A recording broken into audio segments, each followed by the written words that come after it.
What we did at the general.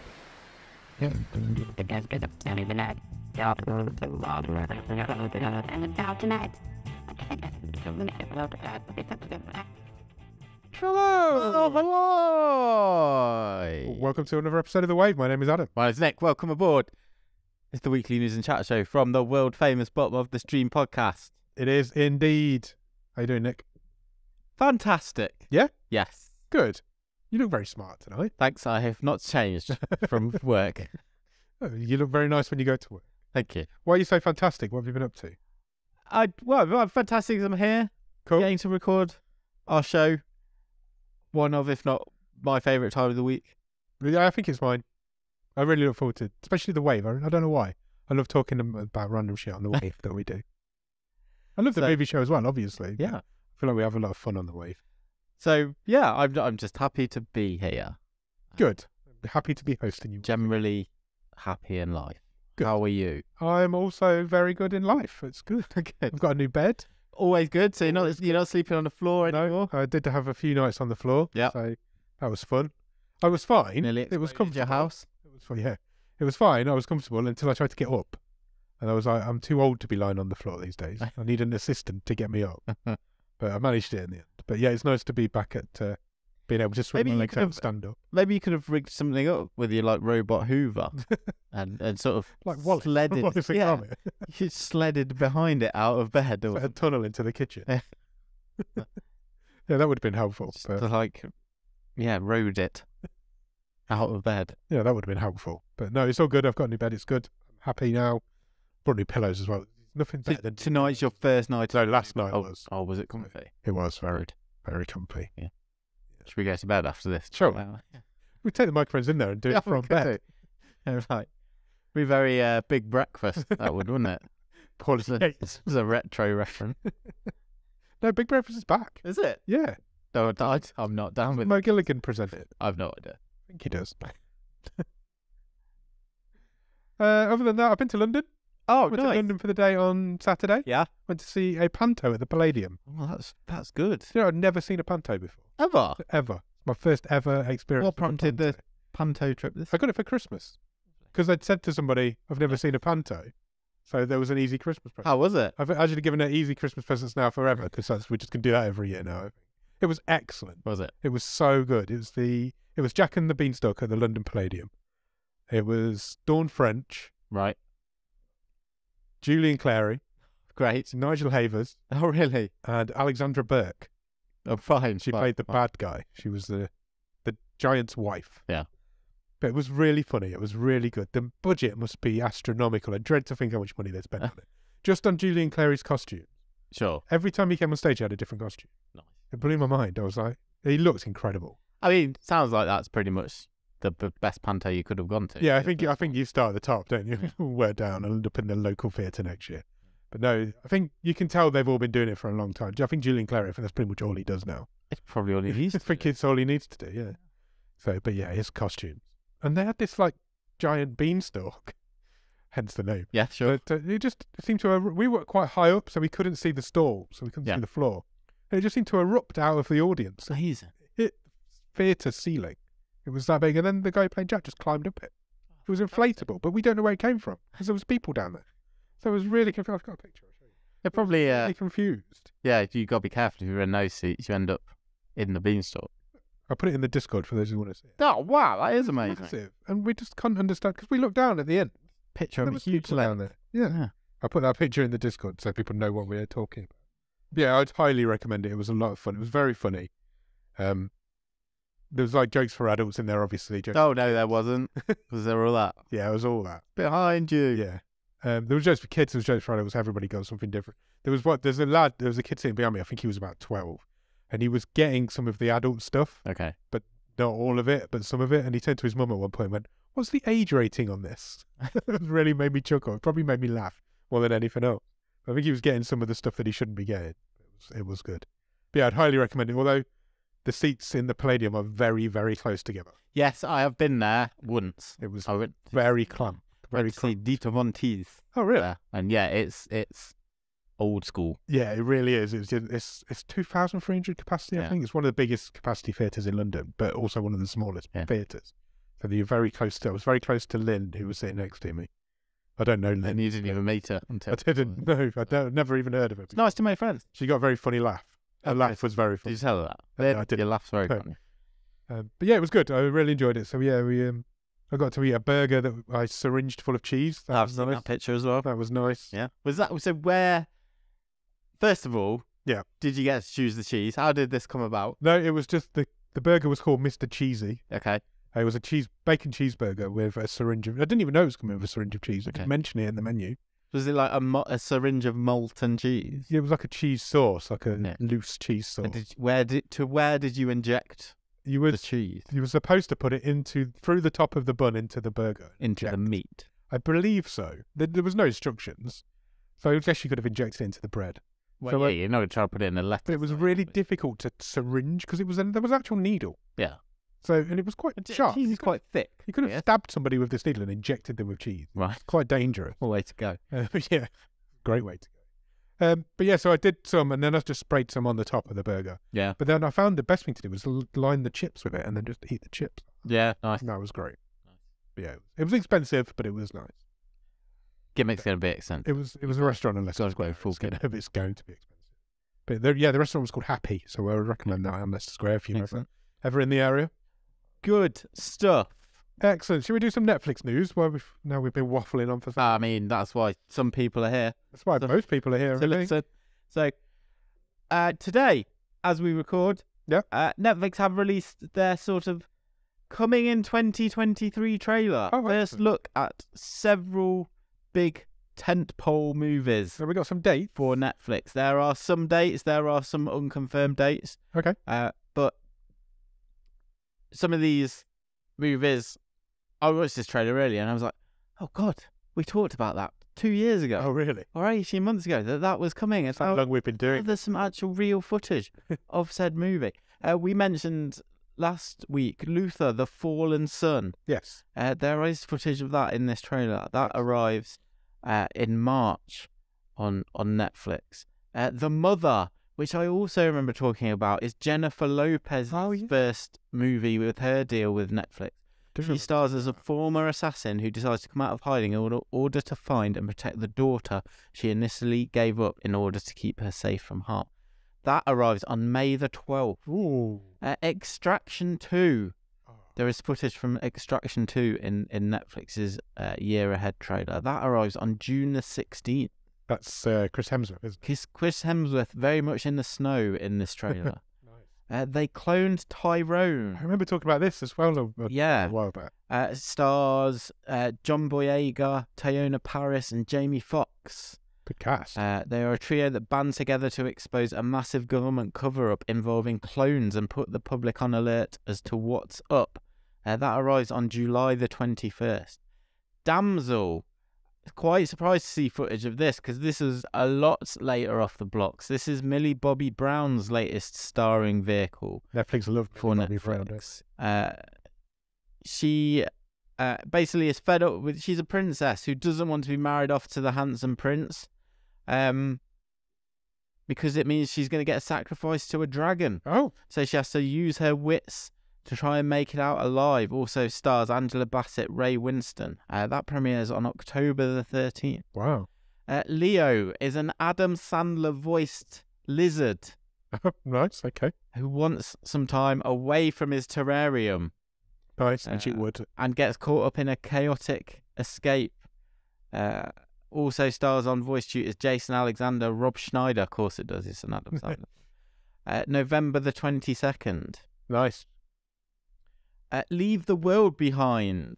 We believe is going to be prime Oscar bait next year. It is Julia Roberts, Mahershala Ali, Ethan Hawke, Kevin Bacon.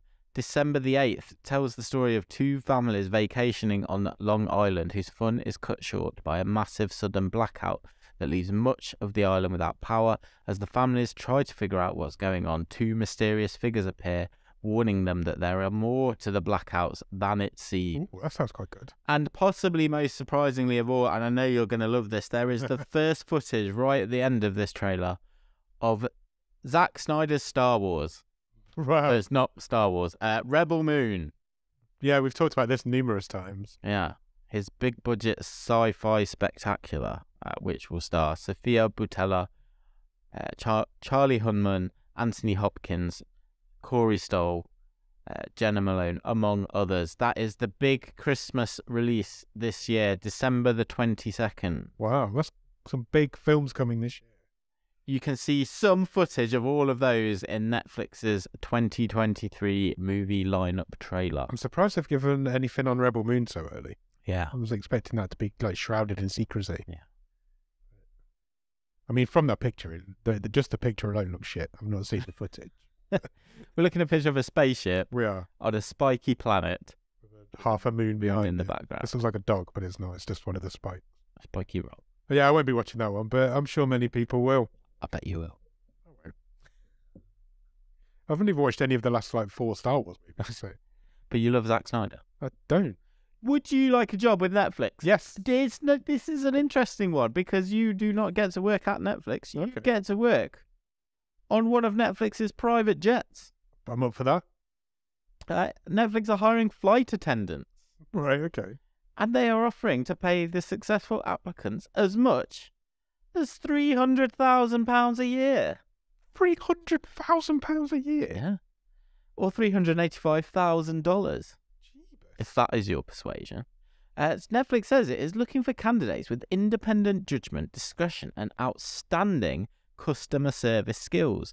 They should also be able to operate with little direction and a lot of self-motivation. Right. Why are they paying so much money? They say that the market range that they've worked this out is based on total compensation, not just base salary. So I guess it's being on standby at any time to get on this plane and fly movie stars or executives across the world. Wow. You're basically going to live on that plane, aren't you? Yes, I would say so. The role is based in San Jose, California, but requires travel in and beyond the United States. Okay. Which would make sense. You're living on a plane. Yes. Wow. Yes, the duties on this super mid-sized jet will include inspecting emergency equipment in the cockpit, cabin, and gallery before takeoff.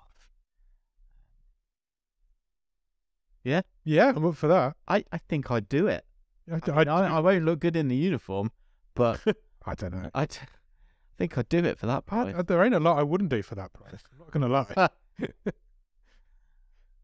Wow. Imagine the sort of people you'd meet as well. I bet you'd meet some horrible. I bet it's all like dealing with horrible bastards.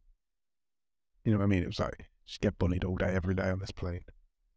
But for My that. sister was a flight attendant for a bit. Yeah, she was, wasn't she? She met a couple of celebrities. Did she? Some Who did she meet? not so nice. Who was the not nice Well, she's dead, so I can definitely say it. Not your sister, the celebrity.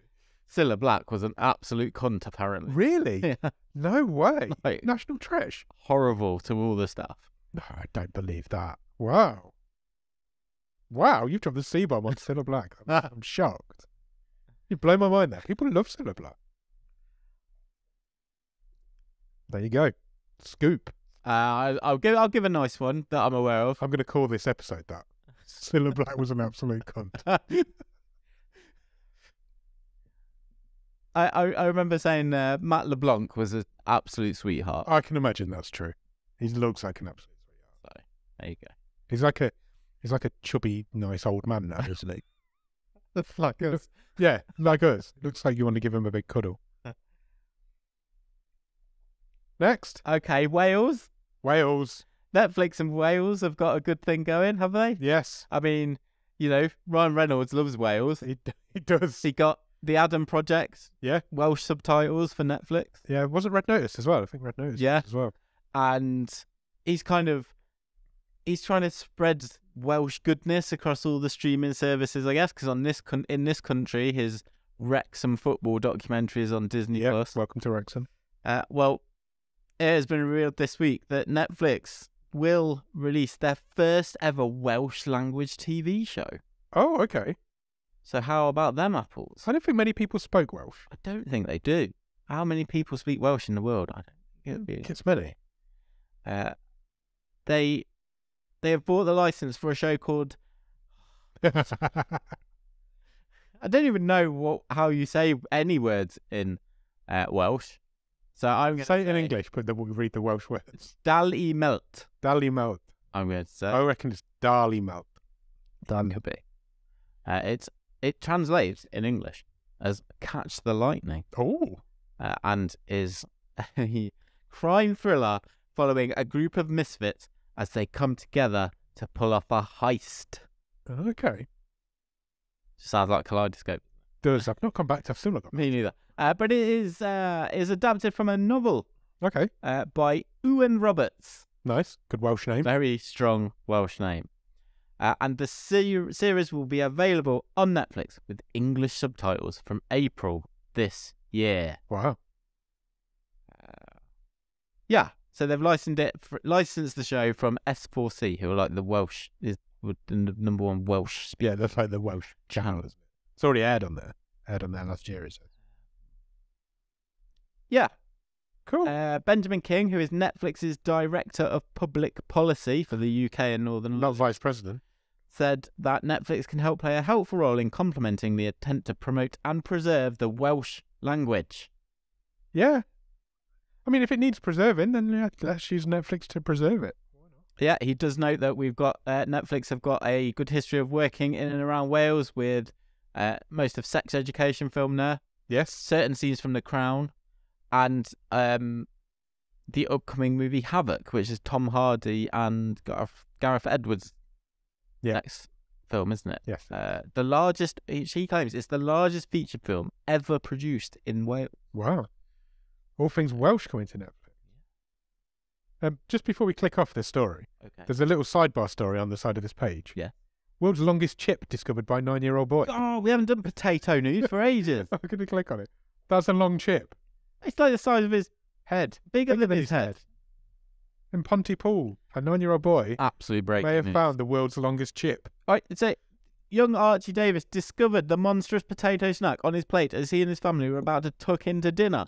How'd you only spot it then? Yeah, it's surely his mum spotted it and gone, Yeah. it's a big chip. And this kid's gone, I'm going to tell ITV News about it. 9 inches! 9-inch chip. Oh, there's a picture of it next to a tape measure there. That must have been a big potato. Yeah, and the dad was like, Is there only one? don't look like 9 inches. About 4 inches, huh?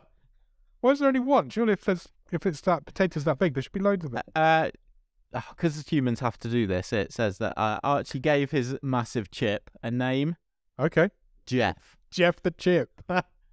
Oh, I love when things like this happen on this show. Oh, can we do a podcast about just random news stories that happen? Because this is really funny. It was an Asda own chip. I bought Asda chips. Maybe I've got one. I'm going to have a look in the freezer. I've got some Asda chips. Apparently, waiting to hear back from the Guinness Book of Records to see if it is the world's longest oven chip. It can't be because there's got to be other chips from that same potato. You've just had one potato. Maybe they could have been broken in the freezing or cooking process. Maybe. That's a monster. That is a big chip. It's bigger than that kid's head. Yeah, he looks very happy. It does. It looks like he's not eating it. Kept it. Anyway, that's gone off. I'm taking the evidence. Then I'm eating it. Oh yeah, you take the picture and then you eat the chip. Yeah. Surely. Then you can say I've eaten the world's biggest chip. Absolutely. Yeah. Anyway, moving on back to Netflix. Yeah, good potato news diversion. Netflix have. I've got 2 names for the episodes. Potato news diversion. So you've got to get like a potato news diversion. Netflix have announced that they. I think we talked a while about them taking on Power Rangers. Yes. So the sort of rights to reboot Power Rangers. We did.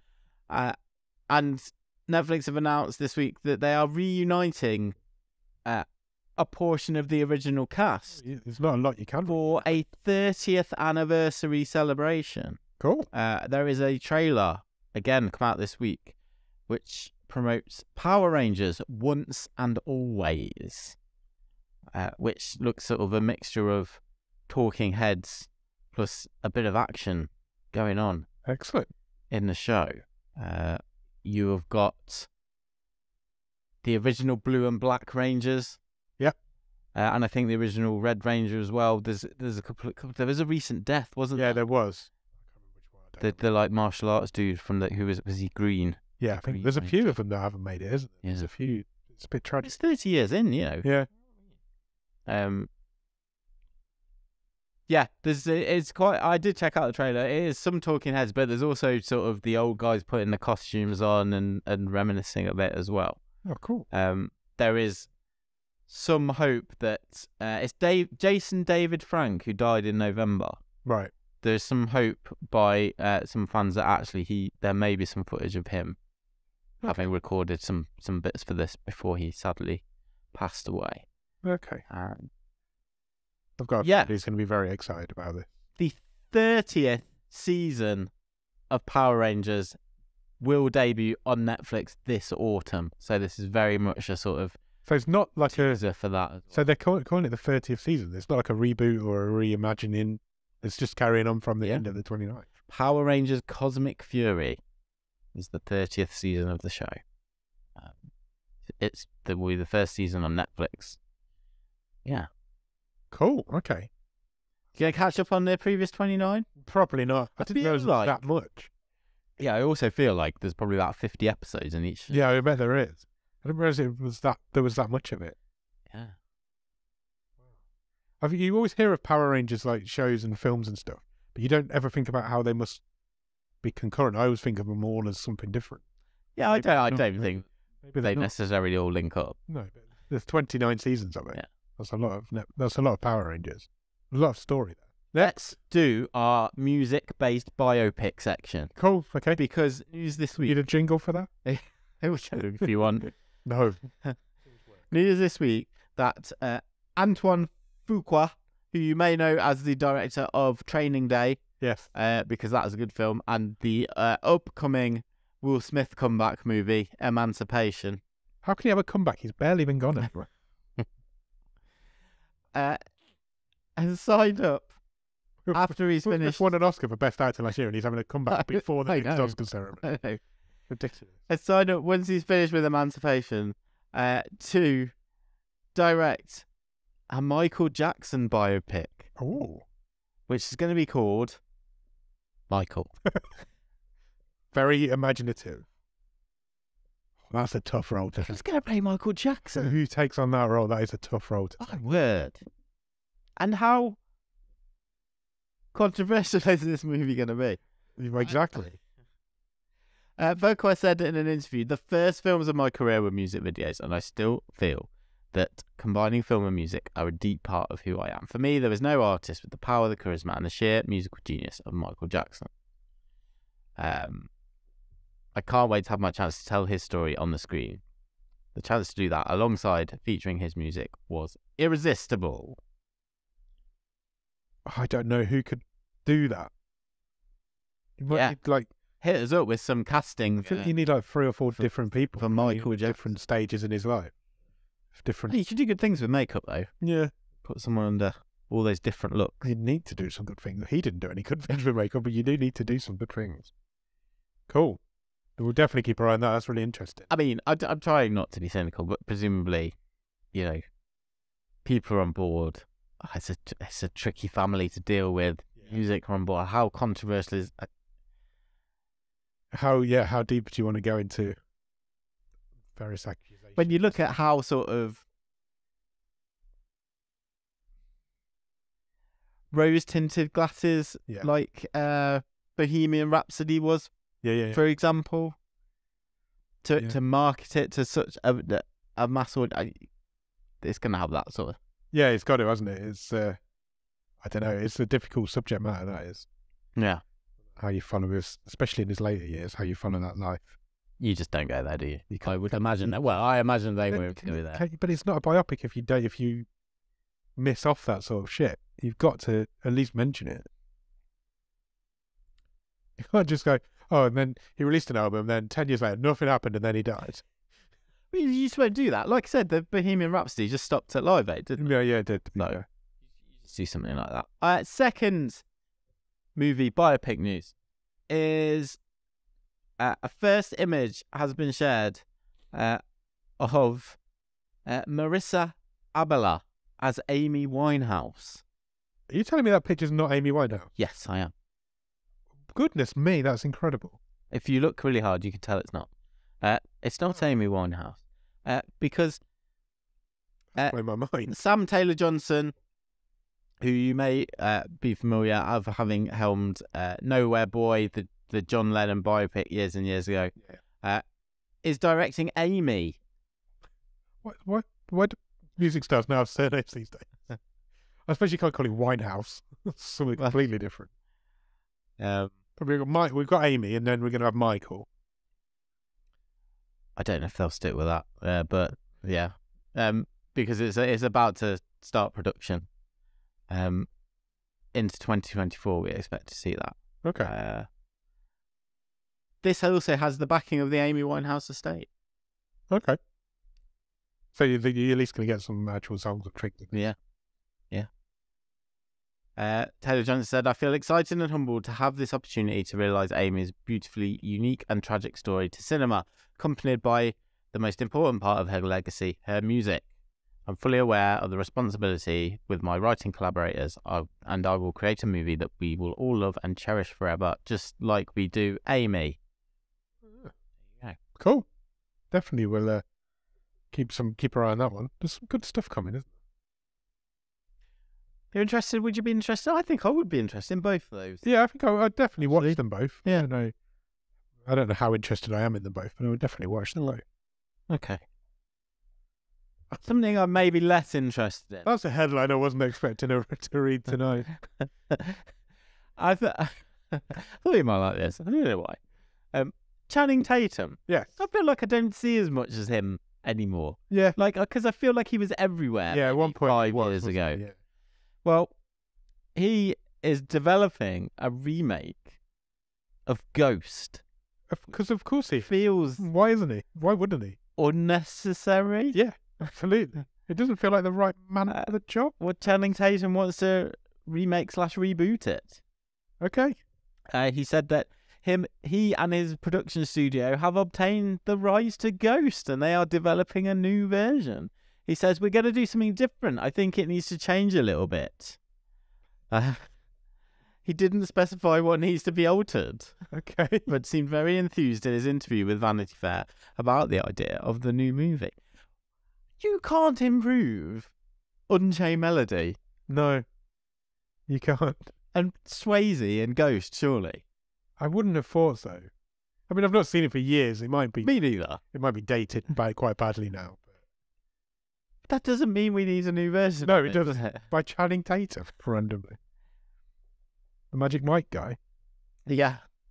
There's another one of them coming as well, isn't there? Yes, in fact, one of the things he was promoting in this interview, I think. Magic Mike's Last Dance.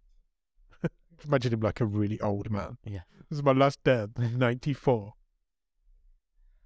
I'm not sure. I've never seen I don't know if the appetite for Ghost is there. No, I've not. A Ghost remake. Have you ever seen a Magic Mike movie? No, I don't think I have. I don't think I have. I definitely haven't. No. Something else that is in development is not a remake. It is an adaptation of a George R.R. Martin book. Okay. It's Game of Thrones in space. Sounds fun to me. His sci-fi book, Hunter's Run. I didn't know he'd written anything that wasn't Game of Thrones. He wrote it in 2007. Oh, really? Yeah. Okay. So he actually co-authored this novel with a guy called Daniel Abraham, who was also behind a sci-fi series called The Expanse, which I think I've heard of. Yeah. Watched. I think I've watched it. I feel like it's come up in the Discord previously. I feel like I've watched it. Well, it's been purchased by Exile Content Studio, who are a prolific producer, apparently, of Spanish and English content. They were drawn to the adaptation of this book because of its complex Latino protagonist, apparently. Okay. George R.R. Martin himself said, I am so pleased that after almost 16 years, Hunter's Run will be made into a film. I'm bursting with excitement for the rich sci-fi universe I helped create with my dear friends Daniel and Gardner to exist beyond the pages of our book. So 3 of them wrote it. Really? The novel tells the story of Ramon Espejo, an anti-hero who gets by on a human colony named Sao Paulo, a planet with similar living conditions to Earth. After a regrettable act of violence wherein he kills a diplomat, Ramon goes into hiding where he encounters aliens who are also hiding from the humans on the colony. As always with these things, he goes on a journey of self-discovery, whilst also on the run for murder. That sounds a lot of fun. Yeah. I think this picture has come from the Power Rangers article from earlier. Then. Maybe. I don't know why. Some sort of weird alien dragon. Alien dragon. Very low quality. Yeah. Cool. We'll keep our eye on that one. That sounds fun. And then 2 quick bits of news, really. Okay. You aware of the Meghan phenomenon? I am. I'm looking forward to seeing it. I've not booked any tickets yet, but I am looking forward to it. Well, Meghan has already got a sequel Wow. announced. That was quick. Which will arrive in 2 years' time, January 2025. Talk about striking while the iron's hot. Definitely. Blumhouse have announced a sequel, to Meghan, which has been out, a week? Is it even out? I don't know if it is in this country. Don't Sure. I'm seeing trailers everywhere. My brain's telling me it comes out tomorrow. On my social media. Yeah, the trailers are everywhere. It looks a bit like Chloe Grace Moretz when she was young. I think there is a resemblance, yeah. I really do. I think that's who they've made more. Is this a killer doll movie? I think so. It's a robot AI killer doll movie. It's not going to be as good as Robert the Doll, though, is it? No, of course not. But, yeah, I was hoping to get our friend Wayne to come and see it with us, but he's on holiday. I think he planned that on purpose. Somebody. Yeah, Meghan 2 is coming. Excellent. I will let you know when I've Fast move. And then finally, an interview that David Duchovny did this week. David Duchovny? Yeah. Recalling what he says, the best rejection he ever got after an audition was from none other than Quentin Tarantino. Right. Duchovny said he auditioned for Reservoir Dogs. Really? Yeah. I could kind of see it. Yeah, I can kind of see that. I think he might have been a bit... I could see him now in it, though. Yeah. Not maybe so... Yeah, 1992 when he was a hot young thing. Yeah, 92's like just pre-X-Files. Yeah. So he would have been very young. Yeah, he would. He was interviewing with Collider, promoting his new show, You People, and said, yeah, the best rejection he ever had was I auditioned for Quentin Tarantino, and he was obviously a very high energy guy. After my audition, he said, I really like what you do. I just don't think I want you to do it in my movie. Okay. I think is the best rejection I've ever had. That's brilliant. You're really good, but you just, no, not for me. The company's great. I think he's really grown into his looks. Like, he looks interesting now. Yeah, he does. Yeah. You know, I don't want to say craggy, but he looks... Just look craggy. He looks really interesting. Yeah. Now. He's a great actor. Yeah, he really is. Good. I mean, he's dry. He's very dry. Yeah. Like, sometimes Sahara dry. Sometimes you need... No, but that's good, yeah. Absolutely. You need that dryness. Not everything has to be wet. No, that's very true. If everything was wet, we'd be in trouble. We'd be in a much worse place. I wouldn't want to be sitting here now just wet. No, nor me. I'm glad I'm dry. Yeah. Just stuff dripping off everything. Imagine just being wet all the time. I'd be well annoyed. Must be weird being a fish, because you've not got a concept of wet. No. You just are. Yeah, you don't want to be dry as a fish. Fish are like the opposite of us. Yeah, they are. A dry fish is horrible for. Because even when you cook fish, it's still a little bit wet, isn't it? Yeah, just a little moist, yeah. Yeah. But are you wet if you're underwater? I don't know. Are you wet? I don't think you're wet until you break the surface. Yeah? And then you're wet. And you're wet in the atmosphere? Yeah. If you're just surrounded by water, are you wet? I don't think you are. Maybe fish aren't wet. Maybe fish are actually the driest of all of us. Because they never break the surface. Yeah. Except for flying fish. They're so wet, they're dry. Fish are like wet for that bit where they're outside. Yeah. And then get dry again. Yeah. What are we talking about? This is a weird conversation. Have you done with your news? That's all the news. Have you watched anything good at the top of the stream? Talking of being wet, I watched a couple more episodes of Zac Efron's Down to Earth, Okay. and the one where they go diving Yes. around the Great Barrier Reef is awesome. It And they was. stay in that hotel that's just Underwater. a platform Yeah. above the reef. And I'm sure if I wanted to stay there, would be about £8,000 a night. Probably more than They that. probably got it for free. Yes. But yes, they were dry Yeah. whilst diving underwater. True. That was a good episode. link. I like that. Good link. I Yeah. like that. Yeah, so I watched that. It's a good series. It's a really good series. And I watched 4 or 5 episodes after we mentioned it, I think, at our Golden Globes chat last week. Abbott Elementary on Disney Plus. Okay. Any good? I want to watch more. Okay. Yeah. I had quite a few chuckles. What's the concept? It's a sitcom set in a school in Philadelphia and follows the struggles of the teachers in said school. Teachers, not students. Yeah. Okay. Yeah. Cool. Yeah, I enjoyed it. I will check it out. I'm in the market for a If new you're in the sitcom. market for a half-hour sitcom type thing. Always. Check it. Always in that market. That's about it for me. Cool. Talking of half an hour sitcoms, Okay. I have started and completed in this past week.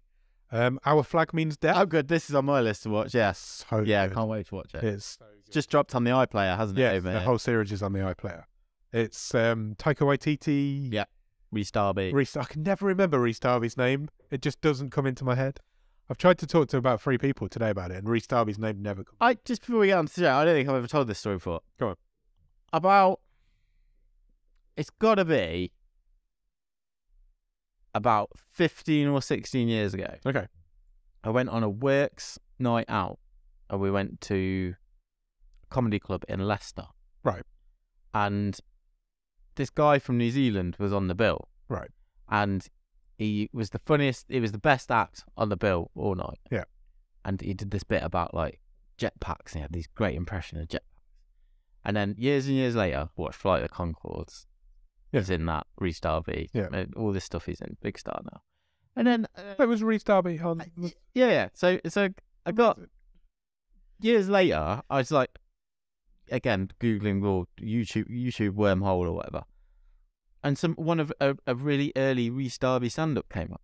And he's there doing this bit about jetpacks.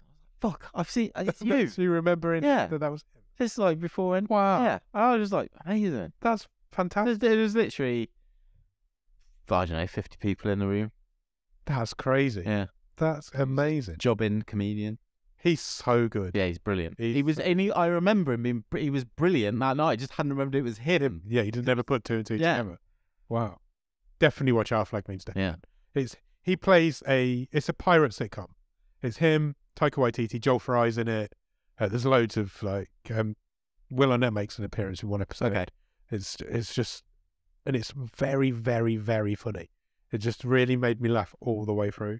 I know I will like it. You will. I know you will like it. Reese Darby plays the gentleman pirate. Yeah. And Taika Waititi plays Blackbeard. So that they're at opposite ends of the scale of pirate. And they come together to run this ship together. I was put... It's got that guy, who's the guy from, he's in Chernobyl. He's got an amazing voice. His name's Con. Okay. He's in it as well. He's fantastic in it. I can't remember his surname. Yeah, I did the whole series in one day. Nice. I absolutely loved it. It's brilliant. I always think Taika Waititi is one of those guys. I just think, how do you have time Exactly. to do all this Have stuff? you got time to make a little pirate sitcom? Yeah, and direct movies. And, Yeah, and Do all of this at the same time. Yeah. Mind blowing, isn't it? I've also this week been to the cinema. I went to an advanced screening of Plane. Oh, nice. It's Yeah. Gerard Butler's new movie. Yeah. It's very, very, very silly. Which I said when it finished, I turned to the person I went with and I was like, this feels like the most bottom of the stream movie I've ever seen. Yeah. And I've seen a lot of bottom of the stream movies. But somebody's just thrown a massive budget at it. That's what allowed pretty them much to do Gerard Butler's career is now, isn't pretty it? much, yeah, I think it is. The bits where they're on the plane are brilliant. Yeah. The bits where they're off the plane is just stupid. And so How much of the movie is on the plane? the first 40 minutes, Oh, is that it? probably the last 10. Oh. But yeah, most of it, they basically, the concept is that he is a pilot. It's New Year's Eve. Yeah. He's a pilot I think he's flying from Hong Kong to somewhere around that sort of area. Sure. He has to. There's only 14 people on board because it's New Year's Eve, and it's a full-on jetliner. Yeah. And he has to ditch the plane in the middle of this jungle. He's about to crash it in the ocean. He notices an island, so he just lands on this island. And it turns out to be like this island that nobody goes to. The Philippine army won't even go there because it's run by these separatists and terrorists. And there's also an convict on board who's being transferred. Of course there is. Of course there is. And yeah, it's basically how he keeps these passengers safe and gets them off this island. Is this a film? And it's so stupid. It's like beyond stupid. But it's just fun. If you like Bottom of the Stream and you like the sort of films we do, you're going to enjoy it, I think, because it's a Bottom of the Stream film with a budget. Yeah. And it's silly fun. But yeah, it was good. It's not out yet. It comes out on the 27th. I think. Okay. Nice. Next Friday. Nice. And also, after we finished the show last week, I watched The Banshees of Inisherin. Oh, Inisherin? nice. Yeah. Inisherin. Yeah. Yeah, that's good as well. It's all right. I've heard mixed. Like, I get it. it's had the awards thrown at it Yes. because of... It had a lot of BAFTA nominations today. I saw the It BAFTA did. ones come out today. But I've seen quite a few comments of, well, yeah, but it's no in Bruges. I think that's its problem. Because it's the same team. Because it's the same director. It's Brendan Gleeson and Colin Farrell. Yeah. I think people have gone, And we never gave there's another In Bruges coming. Yeah. And it very much isn't In Bruges. In Bruges is a fantastic comedy film. This is quite bleak. It's quite dark. And it's very slow. Okay. But it's good. It's a good story. Yeah. It's basically what would happen if two best friends who live on this remote island who have grown up together, one of them just decides he doesn't want to be friends with the other one anymore. And how you deal with that as an adult. Yeah. That happens to kids all the time. Of course it does, yeah. But it never happens to adults. Yeah. If I just said to you, I don't want to be your friend anymore now, how would you deal with that reaction? I don't know. Exactly. And I do. that's what Colin Farrell has to go through in this film. And it goes to this next level, and it keeps going up this levels to the point where one of them starts maiming himself, and there's houses get set on fire and all sorts. It just goes up because the adult humans don't know how to deal with that sort of rejection. Yeah. And that's a really interesting concept. And it's humorous as well because it's Colin Farrell and Brendan Gleeson. Yeah. It's definitely worth checking out. Cool. But don't expect it to be in Bruges because it isn't. Fine. It definitely isn't that. I think that's it. I checked my Netflix watching history before we started tonight, and it literally said The Mansion and then Take the 10. I've literally watched anything in between the two recent films that we've done on the show. So, yeah, I don't know if that says anything about Netflix or about myself. I've had quite a busy week, to be fair. I think that's it, though. Should we do a real talk? Yeah, let's do real talk. Okay, we haven't had any responses on the socials this week, mainly... Yeah, but that's my fault. Your fault. It is my fault. Because I forgot to put it out to the public until this morning. I've been thinking about it all week. Yeah, we had it lined up. We had it lined up for Monday.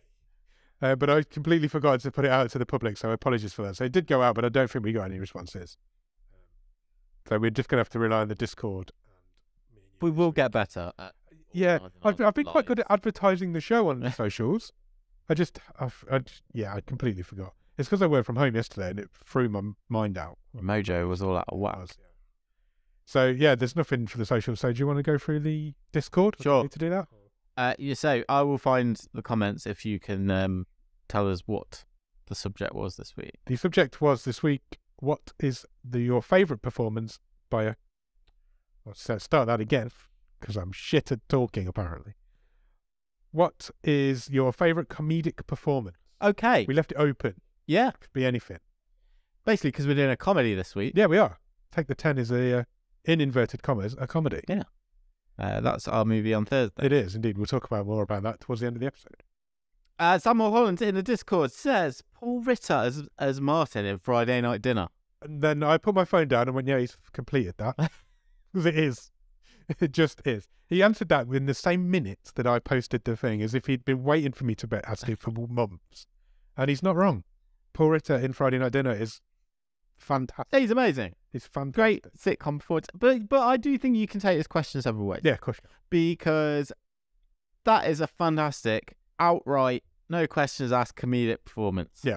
But you can go dark. Yeah. There's all sorts of different styles of comedy. You know, we can take this anyway. I hadn't even, because like I said, we'd been thinking about it a few days before. It hadn't even occurred to me to not think of films. Right. So mine's from a film, Okay. but which was difficult because I don't really like comedy films. So it hadn't even occurred to me to not think of films. He said that. Somebody sent it in the Discord, says Robin Williams in Mrs. Doubtfire. Again, great answer. You can't fault that. I mean, you could choose several Robin Williams. Yeah, most performances, of Robin Williams' performances. and you wouldn't have much of an argument. I mean, his genie in Aladdin, is an tour de force. Yeah, it really is. I think Robin Williams had funny bones. He was just a funny guy, and unfortunately not in his own head. Honourable mention from Smiley is Jim Carrey in Liar Liar. Again, I think you could give Jim Carrey in The Mask is an outstanding comedic performance. Jim Carrey in Ace Ventura, which is not dated well. No, I think that, but his performance is. Yeah, I think the Ace Ventura films are problematic now. Yeah. But yeah, you can't. I've always said, I'm on the record as saying I think Jim Carrey's better in serious roles than he is in comedy roles. But you can't fault his comedic performances in pretty much anything he's done. Liar Liar is an interesting choice, though. To say Jim Carrey and then pick Liar Liar, I thought was quite interesting. It just depends on your preference. Because I would say, I mean, no one went to see it, and I don't know if many people like it, but I think he's like in The Cable Guy. Yeah, he's very funny. It's totally different performance. Yeah. But it's a brilliant comedic performance. Dumb and Dumber? Yeah. Ross Cook's gone, we're very tough for him, so I've given you a top 5. Of course he has. Number 5, Will Ferrell in Anchorman. Okay. A good choice. I'm not a Will Ferrell fan. I would have had Elf as an honourable mention for Will Ferrell. Yeah. Personally. Michael J. White in Black Dynamite. Sacha Baron Cohen in Borat. Dudley Moore in Arthur, and his official choice, I think it's a great choice, Leslie Nielsen in The Naked Gun. Yeah. Leslie Nielsen, again, he's funny in everything he's been in. Yeah. He's just a funny guy. Yeah. For TV, Ross says Dylan Moran in Black Books or Peter Capaldi in The Thick of It. Black Books is really overlooked as a sitcom as well. Very overlooked. So funny. Every episode of Black Books is brilliant. Yeah. It's great. Everyone in it is amazing. Yeah, they really are. It's a great shout. Great shout. It's got the same woman from Friday Night Dinner in as well. It has it. So maybe she's just the brains behind all of this. Sam's honourable mentions for TV. Danny DeVito in It's Always Sunny in Philadelphia. Yeah. Or Andre Braugher in Brooklyn Nine-Nine. It's a good shout. Yeah. Good shout. Wayne is going a bit, I would say, off-piste, but I think it's a good choice. It's just not someone that has sprung to mind with me. Rachel McAdams in Game Night. I haven't seen Game Night. Oh, no, I have seen Game Night. He says, I wouldn't consider her a comedic actor, but she is wonderful in that movie. That's a really interesting choice, because I have seen Game Night, but it feels like it just went good. away. Yeah, it's good good. film. Very good. Thanks for the answers, guys. Yeah, I can't really argue with good any selection of answers. Do you want to go? No, let me go. Okay. Because mine's not very... As you know, I don't really do comedy films, so I found this quite difficult. And then it never occurred to me to think of TV. Okay. So I haven't. And I still haven't. There's like, I could pick you hundreds of TV ones.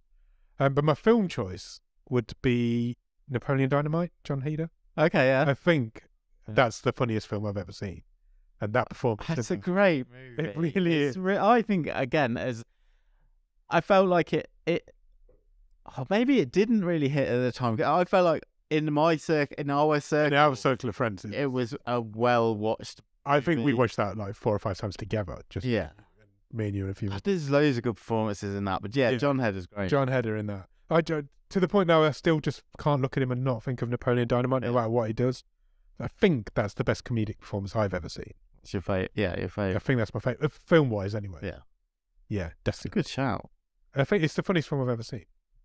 It's so quotable. Yeah. It's great. It's on Netflix as well now. Is it? Yeah. Oh, I'm watching that this weekend. 100%. What's yours? I found this really difficult.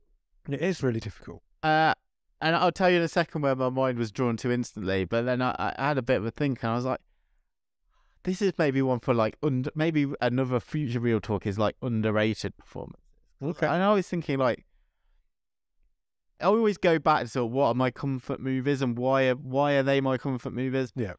Back to the Future is always up there. Yeah. It's not a comedy, but I think like Thomas Wilson as Biff Tannen, Yeah. I would say as a comedic That's a performance. comedic performance. Definitely. And he's just perfect in Yeah. that, and it really takes that movie as a whole takes me back to like a happy place. But I think for me, you know, you might have a go at me here for this is my equivalent of talking about Stephen King, but Oh, lost. I will pick any of the three leads in The Big Lebowski because Jeff Bridges, Steve Buscemi, and John Goodman, Yeah, they're all fantastic. are all absolutely outstanding in that movie, both as individual performances, but also how they interplay. I think that's the thing with comedy as well, is it's more about the chemistry between your co-stars. Yeah. You can be funny, but you can't be funny on your own. Yeah, and I think someone mentioned Will Ferrell in Anchorman. He's great, but the one of the ensemble reasons cast- Anchorman works so well is the 4 or 5 of them are a Steve Carell, Paul. fantastic unit. So Yeah, I think you're right. I think you can't be funny on your own, but it's all about being funny with the people around you. That's a good answer. okay, Good real talk. yeah, it was a good one. Yeah, it was. It's a shame it was so rushed. I apologise. That's my fault. And we'll get better. Look, if you want to throw some our way, we can always Yeah, catch up absolutely. next week. Yeah, So. well, yeah, absolutely. And if you've got any ideas for real talks as well, let us know. Yeah, I mean, we've got loads of it. Throw them our way. Yeah, It's fine. yeah, absolutely. We'll add them to the Or we won't list. just dismiss them out of hand, but either way, Possible. you never know. But don't ask, don't get. Absolutely. I think that's it. Are we done? Should we do a quick, brief chat about what we're going to talk about on Thursday? Yeah, come back on Thursday, this very feed. We are going to talk about a movie called Take the 10. We are indeed. It's a comedy movie. It is. 2017? Yep. Yes. And it's the real talk. We're doing comedies this week. Yeah. Yeah, Josh Peck and Tony Revolori. And a couple of cameos. Yeah, a couple of good cameos. Yeah. Which, well, We'll get to on Thursday. come back on Thursday. We'll mention that. Yeah, it's an interesting one for Bottom of the Stream. We don't do a lot of comedy, but This is not in terms of an outright. plain this is just a stoner comedy. Yeah. We don't do a lot. We've only ever done a couple, I think. Yeah, we don't do So, many. Yeah. So it's out of our comfort zone. It's definitely out of my comfort zone. So it'll be interesting to see 4 or 3 on where it goes. Yeah. So I think that's it. I think that's a wave done. So yeah, come back to this very feed on Thursday for the movie show, and we'll be back next Monday for another episode of The Wave. Cheers. Bye. Garland and feet. Garland,